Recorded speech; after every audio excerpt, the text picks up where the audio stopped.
Alors, je veux vous entendre sur l'importance des arts et de la culture concrètement dans la communauté. Est-ce que ça change quelque chose pour la sécurité des individus dans les quartiers? Est-ce que ça change quelque chose pour la réinsertion sociale? Est-ce que ça change quelque chose pour l'environnement? Comment est-ce que ça agit concrètement? Je crois que, d'abord, je pense que c'est important de faire d'établir un certain nombre de distinctions. Quand on parle de la culture en général, ce dont on veut parler, c'est d'un phénomène qui est extrêmement large. Puis quand on parle de culture, on parle fondamentalement de contenu, d'approche, de langue, de patrimoine, d'industrie culturelle, des arts. Et donc, on parle de quelque chose qui est extrêmement vaste, et si vaste que c'est presque impossible d'imaginer qu'il puisse y avoir quelques vies humaines au 21e siècle où il n'y ait pas une présence culturelle quelconque. Quand on se pose la question, est-ce qu'il devrait y avoir plus ou moins ou de quelle culture on devrait avoir davantage de manifestations, et là, on commence à avoir des questions beaucoup plus concrètes, qui sont des questions qui sont vraiment plus liées à ce qu'on pourrait appeler la vie culturelle. Et là, on peut discuter donc des équipements culturels, des modèles économiques qui permettent aux artistes de vivre ou de ne pas vivre, de l'accès à des spectacles, à des bibliothèques. Et donc, en fait, ce qu'on essaie toujours de concilier, c'est qu'il y a une dimension qui est très philosophique, il y a une dimension qui est extrêmement concrète. Et dans la dimension concrète de la culture, oui, moi je crois que la culture peut contribuer à l'économie. Oui, je crois qu'elle peut contribuer au raccrochage scolaire. Je crois qu'elle peut contribuer à pacifier des communautés. Je crois que c'est aussi quelque chose qui permet de faire baisser les tensions dans des communautés.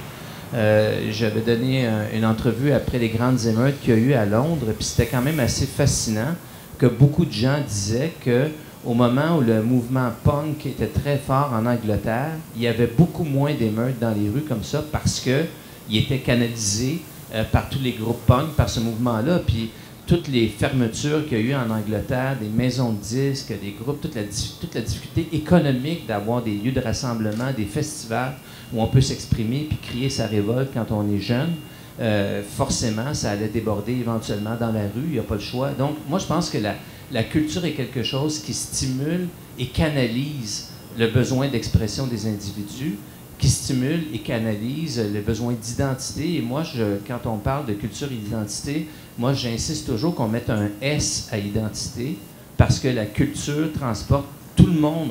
On vit plusieurs couches d'identité. On n'est pas que québécois, ou que homosexuel, ou que jeune, ou que... On transporte toutes ces identités-là. Et le rôle de l'art et de la culture, c'est d'être capable de faire en sorte qu'on affirme ces identités et qu'on réussisse à faire respecter ces identités. Guillaume. Ben, peut-être que je peux tout simplement faire état d'un petit projet qu'on avait fait avec Mister Valère. C'est qu'au sortir de l'enregistrement de l'album de Mister Valère, à peu près voilà, 1 an et demi, on avait un travail à faire, c'est-à-dire de rendre intelligible la musique qui était sur l'album pour un spectacle sur scène, devant le public. Alors, on avait un travail de pré-production à faire. Et à cette époque-là, donc, je disais qu'on avait une opération de pré-production, c'est-à-dire de présenter le spectacle, de le rendre intelligible pour des spectateurs, parce que sortir d'un album, c'est une chose. Et on avait choisi de retourner dans la communauté d'où on vient tous, c'est-à-dire Mister Valère ainsi que moi-même, c'est la ville de Sherbrooke. Et on a élu domicile dans un petit auditorium où toute la semaine, on a fait une opération pour ajuster le son, se mettre en scène et tout ça.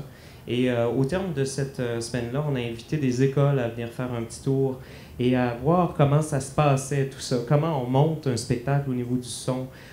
Et c'était strictement orienté vers le son, comment faire sonner, dans le fond, un album, mais en spectacle.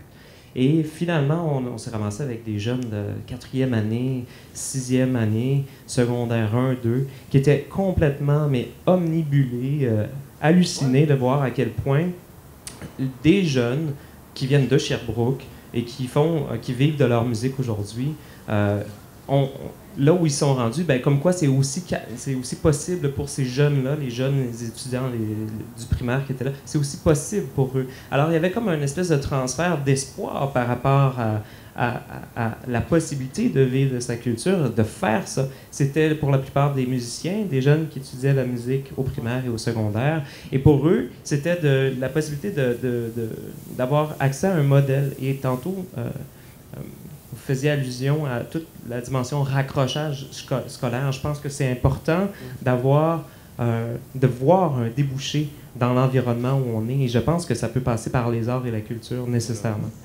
Monsieur Père a été un de ceux qui, en tout cas, qui nous a démontré que, et il croit beaucoup à ça, que dans le milieu hospitalier, comment la culture, si on amenait la culture dans le milieu hospitalier, que ça favoriserait la guérison, ou ça mettait les gens qui travaillent, mais surtout les gens qui y séjournent, parce qu'ils sont malades justement dans une autre optique et que ça favorisait la guérison. Puis ce matin, j'entendais Denise Robert, si je ne m'abuse, dire justement, elle a un projet à Sainte-Justine où la salle d'urgence sera décorée, sera maintenant très vive, où ça va être une expérience autre que des murs beige. Et en plus, à l'intérieur de la Sainte-Justine, ils vont faire un amphithéâtre où ils vont projeter des films pour les enfants qui séjournent dans des conditions, vous le savez, évidemment difficiles par leur maladie. Et ça, c'est un exemple. On parle de la guérison, mais je pense que oui, ça nous aide à vivre, et aider à vivre, ça veut dire oui par la guérison, ça veut dire oui la réinsertion sociale, oui même l'accueil des immigrants, par exemple.